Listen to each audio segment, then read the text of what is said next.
নমস্কার বন্ধুরা, the trade pro তে তোমাদের সবাইকে স্বাগতম। আজকের ভিডিওটা খুব গুরুত্বপূর্ণ, কারণ আমি বলবো কাল মার্কেটে আমরা কিভাবে কাজ করব, কোন লেভেল ভাঙলে ট্রেড আর কোন জায়গায় একদম নো ট্রেড। তো ভিডিওটা শেষ পর্যন্ত দেখো, কারণ এখানে কোনো হিরো হওয়ার গল্প নেই, এখানে আছে সার্ভাইভাল এর প্ল্যান। বন্ধুরা, তার আগে আমার একটা ডিসক্লেমার, সেটা আমি তোমাদের সাথে বলি। সেটা হচ্ছে, আমি সেবি রেজিস্টার্ড অ্যাডভাইজার নই। এই ভিডিওটা শুধু এডুকেশন পারপাসের জন্য, নিজের রিস্ক বুঝে ট্রেড করবে। প্রথমে একটু রিক্যাপ করি আর কি হয়েছে সেটা জানার চেষ্টা করি কালকে, ঠিক আছে? দেখো, মার্কেট কিন্তু পুরো দিন নিফটি রেঞ্জ বাউন্স করেছে।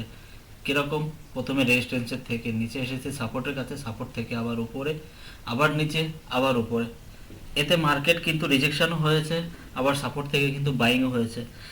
তাই এখানে পুরো স্পষ্টভাবে বোঝা যাচ্ছে যে মার্কেট কিন্তু একটা কনফিউজের মধ্যে ছিল, ঠিক আছে? মার্কেট কিন্তু একদম লাগাতার না উপরের দিকে গেছে না নিচের দিকে, এখানে কিন্তু সাইড বেজ বলা যায়, কিন্তু এত বড় একটা রেঞ্জের মধ্যে কিন্তু কনফিউজই করেছে। অনেকেই এখানে ট্র্যাপ হয়েছে, অনেকে এসএল দিয়ে বেরিয়ে গেছে, ঠিক আছে? এমন বাজারে কিন্তু বাই করলেও লস, আবার সেল করলে কিন্তু ডিসিপ্লিন যদি তুমি না রাখো তাহলেও তোমার কিন্তু লস হতো। তা এরকম মার্কেটে তো দেখো, আমি তো কাজ করিনি, আমি সেটা তোমাদের আগেই বলেছিলাম।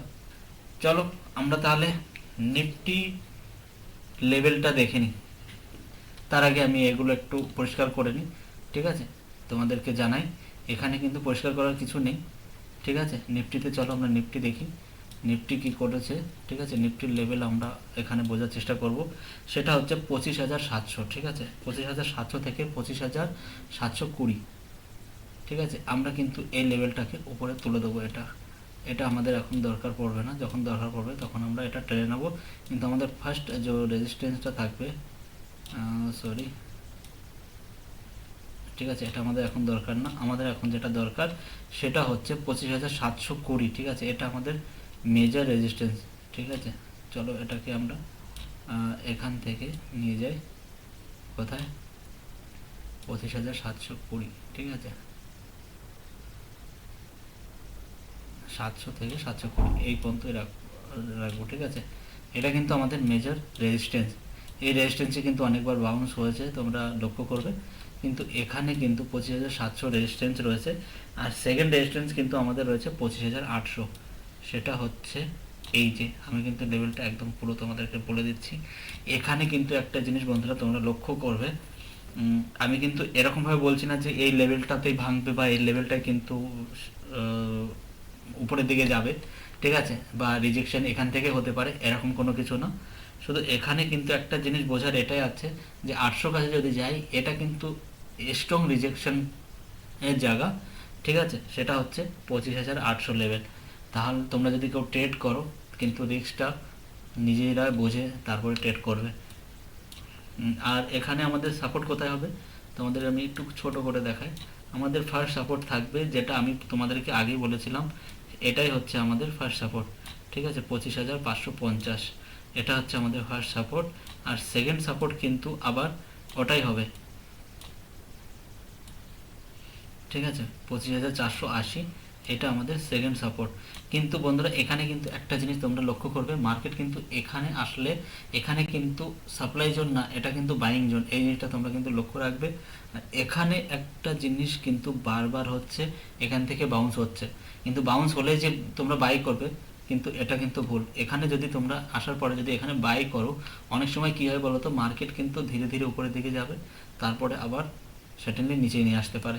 সেই জন্য মার্কেটকে একটা রেঞ্জের মধ্যে আসতে দাও, সে বাইং জোনের মধ্যে যাচ্ছে কি সেলের জোনের মধ্যে যাচ্ছে, এখানে কোন জোনটা বেশি অ্যাক্টিভ, সেই সিনারিটা দেখে তারপরে কিন্তু তোমরা বাই সেল করবে। তো চলো এবার আমরা যাই ব্যাঙ্ক নিফটিতে। ব্যাঙ্ক নিফটি দেখে কিন্তু এখানে একটা জিনিস আমি তোমাদেরকে বলবো, ফার্স্ট রেজিস্ট্যান্স কিন্তু ঠিক সেরকমই, এখানে কোনো কিছু বদলানোর নেই। ফার্স্ট রেজিস্ট্যান্স থাকবে আমাদের 60,150, ঠিক আছে? এটা আমাদের ফার্স্ট রেজিস্ট্যান্স থাকবে। আর সেকেন্ড রেজিস্ট্যান্সটা কত থাকবে? 60,400, ঠিক আছে? 60,400 কিন্তু আমাদের সেকেন্ড রেজিস্ট্যান্স। 60,400 এটা আমাদের সেকেন্ড রেজিস্ট্যান্স, ঠিক আছে। সাপোর্টটা কোথায় হবে? সাপোর্ট কিন্তু এখানে, এবার আমি তোমাদেরকে লেভেলটা কিন্তু বেস্ট লেভেল বলে দিচ্ছি, সেটা তোমরা রিস্ক ম্যানেজমেন্টের উপরে ট্রেড করবে।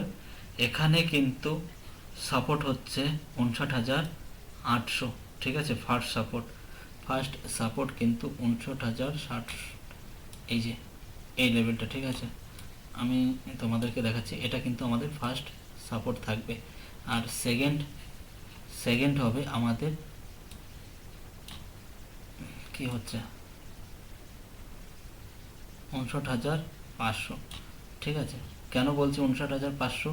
তোমরা কিন্তু দেখো মার্কেট কিন্তু 59,500 কাছে আসার চেষ্টা করছে। আগে কিন্তু এখান থেকে বেশিরভাগ বাউন্স নিয়েছে, কিন্তু এখানে একটা জিনিস তোমরা লক্ষ্য করবে, এটা কিন্তু আমাদের সেকেন্ড সাপোর্ট। এখানে কিন্তু তোমরা ভুলেও বাই করার চেষ্টা করবে না, প্রথমে আগে মার্কেটকে বুঝতে দেবে, ঠিক আছে, যে মার্কেট কোন দিকে যেতে চাচ্ছে, ঠিক আছে। ফার্স্ট সাপোর্ট ভাঙলে সেকেন্ড সাপোর্ট তো এখানে আসতে পারে, কিন্তু সেকেন্ড সাপোর্টের কাছে কিন্তু বাইং জোন রয়েছে, ঠিক আছে। এখানে কিন্তু বেশিরভাগ লোক প্রফিট বুক করার চেষ্টা করে, ঠিক আছে। যারা সেল করে রেখেছিল তারা কিন্তু প্রফিট বুক করে, তারপরে কিন্তু মার্কেট ধীরে ধীরে উপরের দিকে যায়। বা যারা পুট সেল করে রাখে তারা কিন্তু যদি প্রফিট, এটা কিন্তু প্রফিট জোনের, আমরা প্রফিট জোন দেখব, ঠিক আছে। আর যদি গ্যাপ আপ খোলে, ঠিক আছে, আমি তোমাদেরকে বলি, নিফটি যদি গ্যাপ আপ খোলে কত 25,700 উপরে, এই লেভেলটার উপরে যদি মার্কেট খোলে, ঠিক আছে, তাহলে কিন্তু আমরা মার্কেট বাইক দিকতে ভাবতে পারি, ঠিক আছে। আর যদি মার্কেট সাস্টেন না করে, রিজেকশন নেয়, তাহলে কিন্তু এখানে আমরা কল সেলটা ভাবতে পারি। কোথায়? 25,700 যদি রিজেকশন হয়, তাহলে আমরা কল সেলটা ভাবতে পারি। কিন্তু মার্কেট ওপেন হওয়ার পর 15 মিনিট তোমরা প্রথমে দেখবে, ঠিক আছে, তারপরে কিন্তু কল সেল। বাকি কল বাই আমি তোমাদেরকে বলবো না যে তোমরা কল বাই করো, ঠিক আছে। তোমাদের রিস্ক ম্যানেজমেন্টটা বজায় রেখে কাজ করবে। আর যদি গ্যাপ ডাউন খোলে, গ্যাপ ডাউন কোথায়?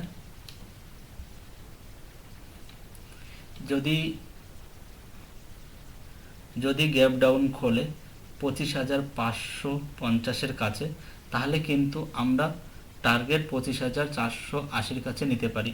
কিন্তু এখানে একটা জিনিস তোমরা মনে রাখবে, সব থেকে বেশি এখানে কিন্তু প্রফিট বুকিং জোনও আছে, ঠিক আছে। এই জায়গাটা সেই হিসাবে আমরা দেখব।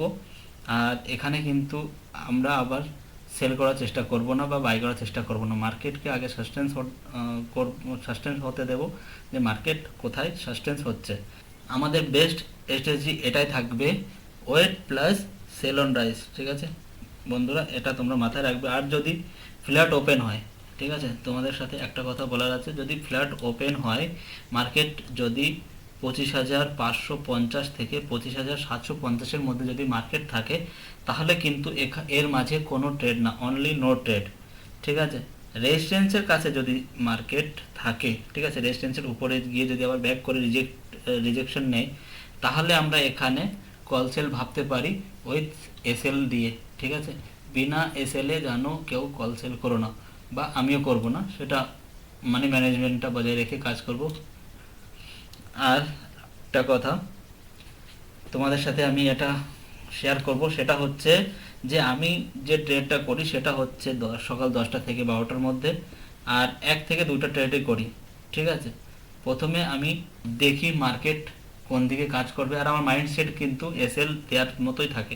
আমি এখানে হিরো হতে আসিনি, অনলি টাকা বাঁচানো, এটাই আমার গোল, ঠিক আছে।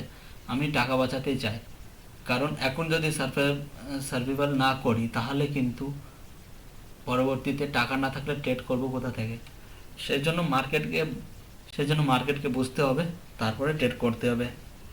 আমি কল বাই রেজিস্ট্যান্সে কখনো তোমাদের বলবো না, বা ইমোশনাল এন্ট্রি নিতে বলবো না, বা তোমাদের এটাও বলবো না যে তোমাদের মাইন্ডসেটটা খারাপ হোক, ঠিক আছে। মার্কেট কাউকে সুযোগ দেয় না, ডিসিপ্লিনকে সুযোগ দেয়, এটা মনে রেখো, ঠিক আছে। কিন্তু কালকের সিনারিও আমার একটাই থাকবে, কাল যদি মার্কেট ব্রেকআউট আসে আমি ট্রেড করব, আর যদি ব্রেকআউট না আসে চুপচাপ বসে থাকবো। মার্কেট এভরিডে অপরচুনিটি দেয় না, কিন্তু ক্যাপিটাল এভরিডে চাই। ভিডিও ভালো লাগলে লাইক করো, নিজের বন্ধুদের সাথে শেয়ার করো, আর এমন অনেস্ট মার্কেট অ্যানালাইসিস পেতে দ্য ট্রেড প্রোকে সাবস্ক্রাইব করো। ঠিক আছে বন্ধুরা, সবাই ভালো থেকো।